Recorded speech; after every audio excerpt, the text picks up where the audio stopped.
Homitakiopi. Oyan petuk de tateo na iuha chantewashte na pechiuzapi. Oyan petuk de taku omniche wiuhapi ki Native Tourism Alliance iwonda kapikta. Na taku ichanopi ki henina yomakpi. Na Representative St. John na wopida ichichiapi do taku woma hidake nina wopida ichichiapi. Wanawashinchukte. I want to thank you, Tamara, for the introduction, and I want to thank all of you for this opportunity to speak about the experience of working with the South Dakota Native Tourism Alliance the last 2 years. First, I congratulate all the tribes and their representatives in this effort for your accomplishments. I congratulate our South Dakota Congressional Delegation and the Federal Office of Indian Economic Development for their help, and the state of South Dakota and its Secretary of Tourism for their collaboration.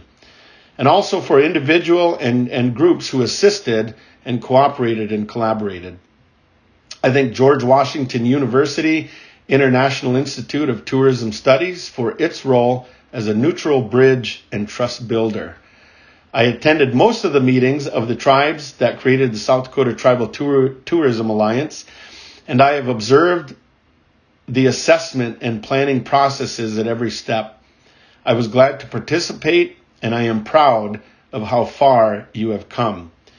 There is no doubt our natural and cultural resources and our people are our riches, and when we can share them with visitors, we will advance their understanding and our tribal economies.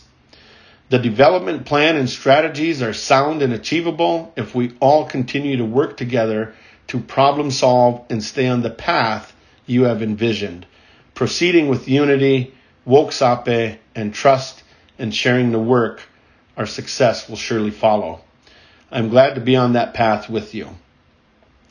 In closing, I'd like to share a brief story, one on the west side of the state and one on the east side of the state. On the west side of the state, I was very fortunate to travel with my father, Jerry Flute, and through his work with cultural revitalization, language preservation, Native American Graves Protection and Repatriation Act, I used to travel with him quite a bit. And on one of our trips locally, we had visited Charlotte Black Elk on the Pine Ridge Indian Reservation. And we stayed with her a couple of days, and they talked about a lot of stories and a lot of culture and a lot of history, a lot of language.